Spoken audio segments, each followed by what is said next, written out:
Hello guys, welcome back to our channel. তো তোমাদের রিকোয়েস্টে চলে এসেছি থার্ড পার্টটা নিয়ে। এটা হচ্ছে আমার লাভ স্টোরি থার্ড পার্ট। তো আগের পার্টে তোমরা শুনলে হচ্ছে ওই স্কুল থেকে তুই না, আমি টিউশন গেলাম, স্যারের কাছে পড়ছি। তো তারপরে কি হলো, নিচ থেকে মানে আমি ম্যামের হাজবেন্ডের কাছেই পড়তাম। ম্যাম স্যারকে ফোন করে বললো তানিশার বাবা এসছে, ওকে নিতে, ওকে পাঠিয়ে দাও নিচে। তো আমাকে স্যার বললো কি তোমার বাবা তোমাকে নিতে এসছে। আর আমি না এতদিন এত জায়গায় আমি পড়েছি, আমার বাবা কখনো আমাকে নিতে যেত না।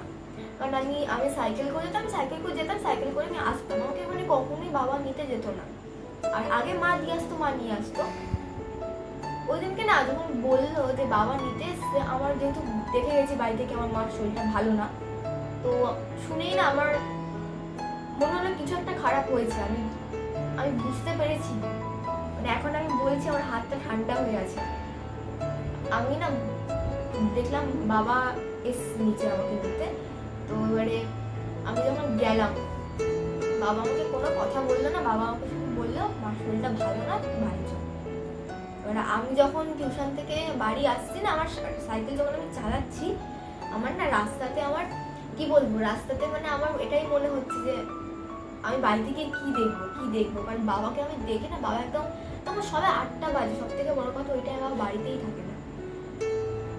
আমার না কি বলবো, মানে আমি রাস্তা থেকে আসছি, আমি বুঝতে পারছি যে কিছু একটা হয়েছে আমাদের। আমি বলছি কি হয়েছে বলো, আমার সব কিছু না, বাড়ি যাও, আমি বুঝতে পারি। আমি না এসে যখন আমি এসছি, আমি দেখছি পাড়ার অর্ধেক লোক আমার বাড়িতে, মানে সবাই। এবার আমি যখন ঢুকছি না, সবাই আমার দিকে তাকিয়ে একটা লোক দিচ্ছে এরকম করে। আমি বুঝে গেছি কিছু একটা খারাপ হয়েছে। আমি যখন ঢুকলাম, আমি সাইকেলটা স্ট্যান্ডও করিনি, সাইকেল ফেলে, বই খাতার ব্যাগ ফেলে আমি দৌড়ে এসে আমার মাকে আমি হাক করার পরে দেখছি আমার মা হা করে তাকিয়ে রয়েছে। আমার একটা ফটো ছিল খাটের পাশে লাগানো ছোটবেলায়, আর মা দেখছে ফটোটার দিকে তাকিয়ে রয়েছে, মানে আমাকে খুঁজছে। তো দেখলাম খুঁজছে আমাকে। তো তারপরে না ব্যাপারটা হলো, সবাই বলবে মার মুখে জল দে। আমি বুঝতে পারিনি কথাটা কেন বলছি জল দিতে। আমি যখন মার মুখে জল দিলাম না, মা ওই টাইমে জাস্ট আমার দিকে তাকালো, তাকিয়ে ব্যাস আর নেই। মানে আমি এমন করে আমি চিৎকার করে উঠলাম ওই টাইমে, মানে মাকে আমি মানে ধাক্কা দিচ্ছি, নাড়াচ্ছি, যে হতে পারেনি এরকম। মানে আমি মার খুব খুব ক্লোজ ছিলাম ছোট দিয়ে, মানে বাবার সাথে যতটা না ফ্রেন্ডলি ছিলাম, মার থেকে তার থেকে আমি হাজার গুণ ফ্রেন্ডলি ছিলাম। নেই, সবাই বললো নেই। আমি বাবাকে বারবার করে বলছি তুমি অ্যাম্বুলেন্স ডাকো, মাকে তুমি নিয়ে চলো হসপিটালে, কিন্তু বাবা বললো না। বাবা চুপ, বাবা না কাঁদছিস কেন? বাবা না কাঁদছে, মানে বাবা একদম পাথর হয়ে গেছে, কোনো কথা নেই বাবার মুখে। আমি সবাইকে বলছি আমার মাকে ঠিক করে দাও, আমার মাকে ঠিক করে দাও, সবাই চুপ। মানে ওই আমি বলে বোঝাতে পারবো না। সেদিন ওর মধ্যে ছিলই না, কারণ আমি যতদূর জানি ও একবার হলো হোয়াটসঅ্যাপে অন, সেদিন একবারও অন হয়নি। আমি রাতে সেদিন 3:30 অব্দি মেসেজ করেছি, ওর কোনো রিপ্লাই ও জানতোই না। আমি তো জানি না, আমি জিজ্ঞেস করছি কোথায় কি হলো, তারপর আমাকে ওই তো 3:30 টাকা দিয়ে দিদি মেসেজ করছে যে জানিস এই হয়েছে। কি, আমি তো শক পুরো, যে কি করে হতে পারে এটা, আমি তো জানতামই না। আমাকে বলেনি মার শরীর খারাপ। তো ও আমাকে বলছে ও তানিশা তোকে বলেছে কালকে সকালবেলা যেতে ওর বাড়িতে। আমি তো অবাক, আচ্ছা ঠিক আছে যাবো। আমাকে দিদি কল করেছিল ওই টাইম, মানে আমার ভাইপো ওর কাছে দিদির কাছে পড়তো, তো ওর থেকেই জেনেছিল, স্বাভাবিক এত বড় খবর জানবে। তো যখন জানলো, তো দিদি আমাকে কল করেছিল। তো আমি তো তখন ওই অবস্থায় ছিলাম না কথা বলার মতো একদমই। তো দিদি বলেছিল যে আমি কালকে সকালবেলায় যাবো। হ্যাঁ দিদি এসো। আমি এতটুকু বলি, মানে আমার মা যতক্ষণ ছিল, আমার মাকে আমি জড়িয়ে ধরেই আমি বসেছিলাম। মানে আমি এমনও হয়েছে, আমি কাঁদতে কাঁদতে আমি সেন্সলেসও হয়ে গেছি, আমি নিজের মধ্যেই ছিলাম না। যে লাইফে যে মাকে নিজের চোখের সামনে এরকম করতে দেখা না, মা প্রায় 4-5 বছর ধরেই ভুগছিল, কিন্তু অনেক চেষ্টা করা হয়েছে, কিন্তু পসিবল হয়নি মাকে রাখা। তো না এরকম অনেক সময় গেছে, মানে আমি মার সামনে কোনোদিনও কাঁদতাম না। আর মা এত কষ্ট হতো চোখের সামনে দেখতাম, আমি কখনো মার সামনে কাঁদতাম না, কারণ আমি জানতাম একটা পেশেন্টের সামনে যখন তুমি জানো সে বেশি দিন নেই, তার সামনে কাঁদলে পরে সে আরো ভেঙে পড়ে। আমি কখনো কাঁদতাম না আমার মার সামনে। ওই দিনটা এরকম কাটলো। আর যেহেতু আমি মেয়ে, আমাকে মার মুখে আগুন দিতে হতো, তো আমি গেলাম। গিয়ে আমি যখন নিজের মাকে যখন আমি দেখছি না, বিশ্বাস করবে না, তার 2 দিন আগে অবধি আমি আর আমার মা পার্লার গেছি, বৃষ্টিতে ভিজেছি, বাড়িতে এসে চপ টপ বানিয়ে খেয়েছি। মানে আমি এক্সপেক্টই করিনি তার 2 দিন পর আমার মা থাকবেই না, আমি দেখতেই পাবো না।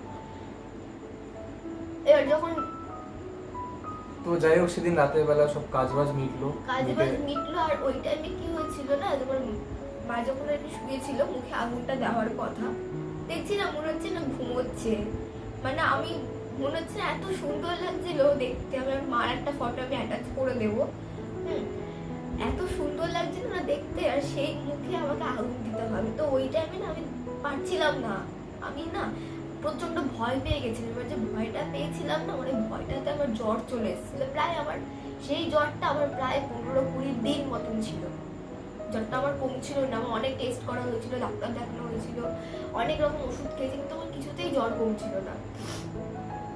তো যাই হোক, পরের দিনকে আর ওই দিনকে রাত্রিবেলা বাড়িতে এসে আমি ঘুমিয়ে পড়ি কাঁদতে কাঁদতে। আমি নিজেও জানি না ঠিক কি হয়েছিল রাতে। তারপরে পরের দিনকে সকালবেলা আমি আসি, পরের দিন দিদির সাথেও আসে আমাদের এসে আমি তো অবাক, আমি জিজ্ঞেস করছি কি করে হলো এই, তারপর ও সব বললো আমাকে, জানতে পারলাম ব্যাপারটা। তো ওর চোখ মুখ একদম পাগলের মতো হয়ে গেছিল সেদিন, কি বলবো। তা আমি কিচ্ছু খাইনি সকাল থেকে, রাত থেকে। আমি মানে সন্ধ্যা থেকেই আগে যে দুপুরবেলা বললাম না খেয়ে দিয়ে গেলাম টিউশনে, তখন থেকে আমি কিছু খাইনি, খেতে পারছিলাম না। তো যাই হোক, বাড়ির সবাই রিকোয়েস্ট করছিল খেয়ে নে। তারপরে আমি কিছুতেই খাচ্ছিলাম না। তো ও অনেকবার আমাকে বললো খেয়ে নে খাবারটা। খেলাম কিছুক্ষণ পরে, তো ফল খেতে হবে, তো ফল টল খেলাম, ওর সাথে কথাবার্তা হলো। তারপরে আস্তে আস্তে কি করবো, একটু ওর মুখটা আমি ঘোরানোর চেষ্টা করলাম অন্যদিকে কথাবার্তা বলে।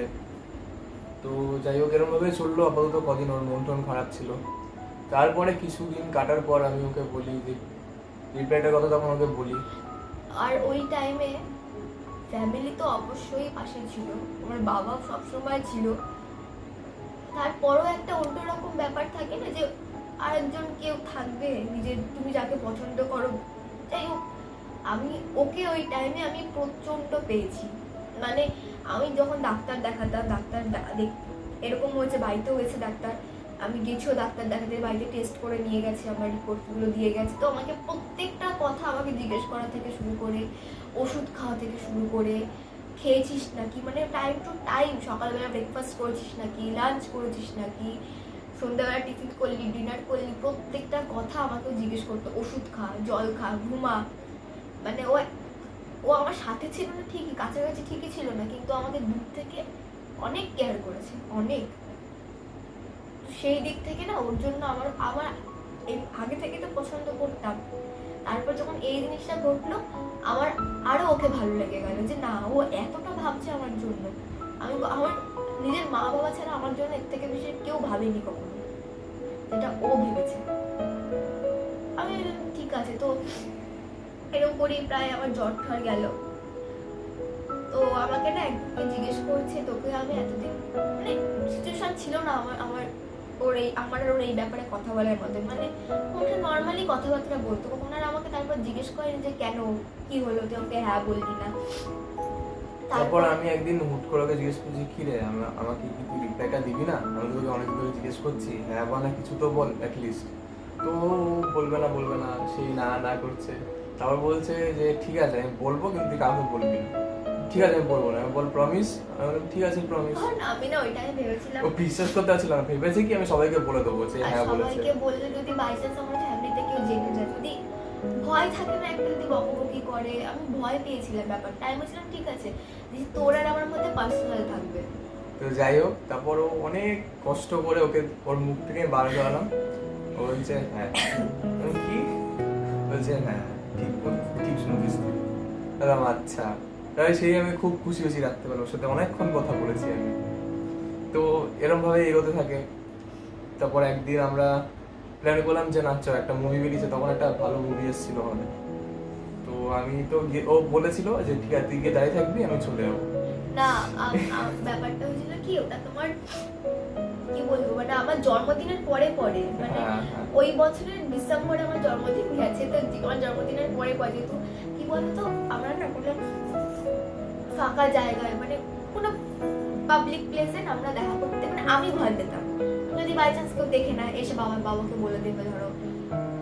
তখন ব্যাপার তো এখনকার মতো ছিল না। একদমই ছিল না এখনকার মতো, তো প্রচন্ড ভয় পেতাম যে কি হবে যদি কেউ দেখে নেয়, তো না আমি দেখা করতে চাইতাম না। তো ও আমাকে বললো কি চ হলে যাই, একটা ভালো মুভি বেরিয়েছে, কেন মুভিটা ছিল, মুভিটা ছিল অক্টোবর। হ্যাঁ, তো ওই মুভিটা ছিল। আর আর ও সিরিয়াসলি গেছে কি হলে, আমি গিয়ে দাঁড়িয়ে রয়েছি, আমি তো চিনতে পারি, বসেই দেখি রিক্সা থেকে নামছে, পুরো মুখ পুরো ঢাকা, জড়িয়ে একদম, পুরো ঢাকা। আমি কি হলো, কোথা দিয়ে আমি এসেছিল, তারা করেছে। আমি ওকে না বলছি এই, আমি এসে বলছে কি, মানে আমি দেখুন তুই এরকম করে এসেছিস কেন, আমি না যদি কেউ দেখে নেয়, মানে এরকম একটা ব্যাপার। আমি তো মাথায় হাত বলে কি অবস্থা ভাবছি আমি। যাই হোক গেলাম ভেতরে, আর তো মুভিটা আমি গিয়ে দেখছি মুভিটার ব্যাপারে বলবো না কিছু। মুভিটা এমন একটা মুভি, যে কোনো মানুষ ঘুমিয়ে পড়বে মুভিটা দেখতে দেখতে, মানে আমি এতটা বোর হয়েছি না, তাদের ধারণারও বাইরে। তো ভিতরে গিয়ে পুরো অড জিনিস হয়েছে, না আমি ওর সাথে কথা বলেছি, না ও আমার সাথে বেশি কথা বলেছে। তোমরা একটা কথা বলো, তোমরা মুভি দেখতে গেলে কি করো, কিছু কথাবার্তা বলো, ঠিক আছে, অ্যাটলিস্ট তোমরা যখন মুভি দেখতে গেছো, একটা প্রাইভেট একটা জায়গাতে তোমরা রয়েছো, কেউ নেই দেখার মতো, মানুষ কি হাতটা একটুখানি এরম বাবু তো ধরে, ও আমাকে যেন একটা আঙুল অব্দি আমার হাতে ছোঁয়ায়নি বা আমাকে টাচ অব্দি করেনি। এমনকি না আমার মুভিটা দেখে এত বোরিং একটা মুভি, আমার এত মাথা যন্ত্রণা উঠে গেছিল, আমি ওকে বললাম যে আমার মাথাটা না প্রচন্ড ব্যথা করছে। মানুষ কি বলে, ঠিক আছে এত বড় একটা কাঁধ কেন বানিয়েছে, মানুষ কি বলে আর কাঁধে মাথা না। ও আমাকে কি বলছে জানো, আমার লাস্টের দিকে সিটে বসেছিলাম, আমাকে বলছে কি পেছনে দেয়াল আছে, দেয়ালে মাথা রাখ। আমি তো মনে মনে ভাবছি যে কে কে করতে গেছে, কথা শুনে আমি দেয়ালেই মাথা রেখে এরকম করতে করতে মুভিও কেটে গেল। হল থেকে যখন বেরালাম, তখন বেরিয়ে আমাকে বলছে কি হাতটা দে, আর বলছে থাক তোকে আর আমার হাত ধরতে হবে না, এতক্ষণ যখন ওখানে বসেছিলাম তুই ধরিসনি, এখনো ধরতে হবে না। তারপর আমি হাতটা ধরেছিলাম, ধরেই আমরা হল থেকে বেরোই। হ্যাঁ, এবার ধরলো হাতটা, বেরালাম, বেরিয়ে আমাকে রিক্সায় তুলে দিল, দিয়ে বাড়ি চলে গেল, আমরা বাড়ি চলে আসলাম। তো ও যেহেতু আমার জন্মদিন গেছিল না, তার জন্য আমার একটা জিনিস দিয়েছিল, এই দেখো এই জিনিসটা আমাকেও দিয়েছিল, এই যে এটা। আর এটা আমার এত পছন্দ হয়েছিল, এত ভালো লেগেছিল, আমি এটা এখনো যত্ন করে কিনেছি, এটা মানে আমি যতদিন থাকবো এটাও থাকবে, এমন একটা ব্যাপার। এটা আমার খুব পছন্দের একটা জিনিস, হ্যাঁ, তো এটা আমাকে দিয়েছিল। তো গাইজ এই ভিডিওটা এত অবধি, এটা ছিল পার্ট 3। তো নেক্সট পার্টটা দেখার জন্য আবার বেশি করে কমেন্ট করো, লাইকস টার্গেট দিলাম আমরা 200, তো তোমরা টার্গেটটা ফিল করে দাও, আমরা সঙ্গে সঙ্গে আপলোড করে দেবো নেক্সট পার্টটা। চলো টাটা।